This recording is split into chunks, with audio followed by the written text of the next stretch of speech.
Quentin Tarantino, the Footman, every 20-something's favorite director.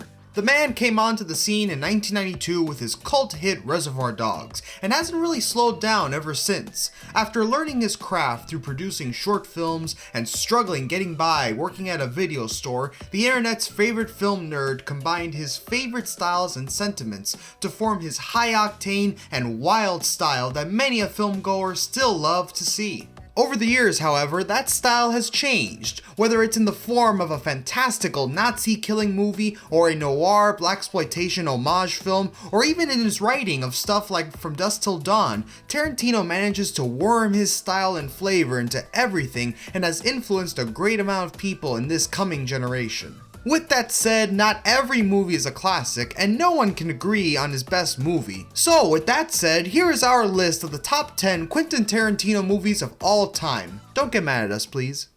10. 10. Number 10, Death Proof. It's an easy out, but it is what it is. Death Proof was Tarantino's first film after working on the Kill Bill movies for so long, and it's a film that showed his rust. While other Tarantino movies have been known for snappy dialogue and crisp structure, Death Proof feels entirely unmotivated. It lacks fun characters and just feels like a goof. The visual style can get very annoying, and honestly, I didn't finish it. Will I ever watch Death Proof again? Probably, but I'm not looking forward to it. 4 out of 10. 9. 9. At number 9, Kill Bill Volume 2. Before you get mad, just listen. Kill Bill Volume 2 is overhyped. Again, I didn't finish Kill Bill 2. I gotta watch it again. With that said, I just didn't care about David Carradine or the dialogue or any of that stuff. I'll give it another try, but for now, it's near the bottom. 5 out of 10, let's move on. 8.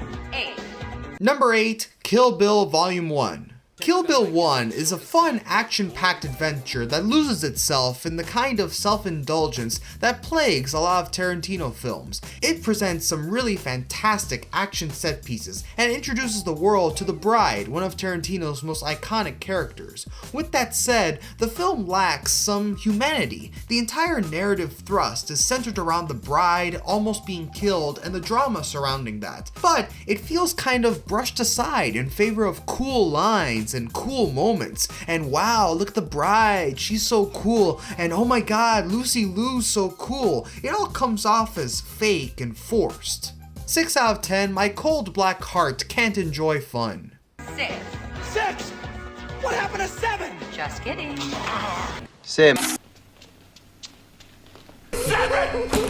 7. Number 7, The Hateful Eight. We've crossed the threshold into his legitimately good movies now. The Hateful Eight has a veil of class to it that other Tarantino movies don't. Perhaps it's a star-studded cast, or maybe the overt references to the westerns of the 60s, both in theaters and on TV. That aside, it stands on its own as a solid and fun movie. Samuel L. Jackson always delivers, particularly with a Tarantino script, and Jennifer Jason Leigh really shines as Daisy. Everyone else can feel like background characters waiting to be shot, or overdone archetypes of other characters. We're sure that on a widescreen, this movie must have really kicked ass, given all the vast landscape shots. However, watching it through Netflix is just okay.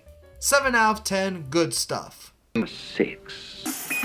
At number 6, Once Upon a Time in Hollywood. Tarantino's latest movie was one that I was initially sour on, but it's one I've come to enjoy as of late. It's not the movie that is perceived as Tarantino's best, nor is it 2019's best movie. It's a perfect hangout movie with the illusion of character progression and change. It's an excuse to have Leonardo DiCaprio and Brad Pitt acting in a buddy cop style format, where they get to drive around 1969 California and have fun with a bunch of different characters. It's a nice view of Hollywood at the time, and it's a great movie to put on for friends. Does it have substance? Not really. Is it fun to watch the Manson family get murdered? Yeah, until you watch the movie for the third time, then it just kinda wears on you. 7 out of 10, pretty good. Before we get to number 5, please be sure to like and subscribe for more content like this. 5. 5. 5. It's not in Paris. Number 5, Jackie Brown. The answer for Tarantino's most underrated film comes in the form of Jackie Brown, Quentin's homage to his favorite blaxploitation movies of the past, mixed with his sleek camera work, make for a very enjoyable experience. Seeing De Niro make the transition to his older roles is also very fascinating, especially as he's playing second to Sam Jackson's great performance as Ordell. Obviously, it's the Pam Grier show throughout all this. While I found myself asking for more intrigue or substance with her character, Pam Grier still delivers a great leading woman performance, and one that has a great deal of humanity to it. It's only slotted this low because of all the bangers to come, but it's a great movie with great stakes that should be enjoyed by all. 8 out of 10 certified banger. 4. At number 4, Django Unchained. This is the most concise melding of all of Tarantino's stuff into one film. Django Unchained is a movie that has a fantastic pace and a compelling drama that still has time for fun action and cool dialogue that never feels out of place. N-word controversy and making a fun action movie about slavery controversy aside, there is a good balance with serious backstory and fantastical action. The KKK scene about the bags will always be funny. That lady getting shot into the other room, come on, it's fun. Dynamite performances from Leo, Jamie, and Walt. Hopefully that Mike Tyson movie comes out looking good because Jamie Foxx needs to lead in more movies before it's all said and done. 8 out of 10, you really can't ask for more in a movie. I'm going to count to 3. 3. Number 3, Pulp Fiction. This positioning may be slightly underrating this movie given all the stuff it pulls off. Still, it just shows how loaded Quentin Tarantino's filmography is that a movie like Pulp Fiction is not your number 1 or 2.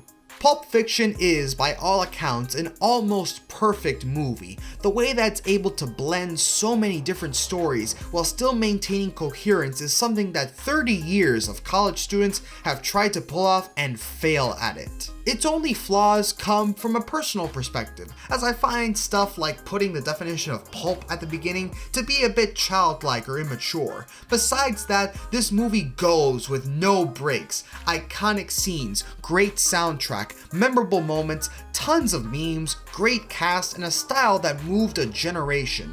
If I woke up on a different side of the bed, it would be number 1, but for now, it's at number 3. 9 out of 10. Royale with cheese. 2.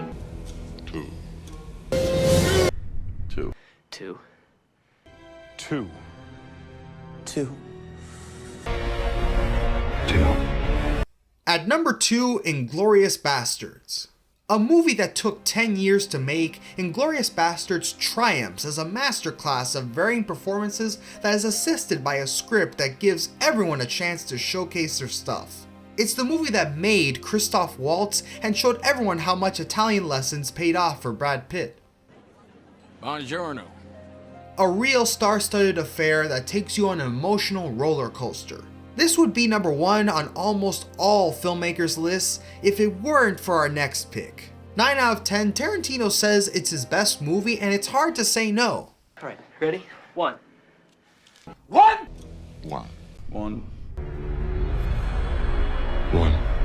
Finally, at number 1, Reservoir Dogs. Yep, there it is. His first movie was his best. Very unpopular take, but let's break it down. Reservoir Dogs is Quentin Tarantino's most restrained movie, which helps accentuate the best qualities he has with regards to his story structure and writing ability. It doesn't have the big cast like Inglourious Basterds, nor does it have the sublime production value of The Hateful Eight. It's dirty, rough, edgy, and it'll stick with you for some time.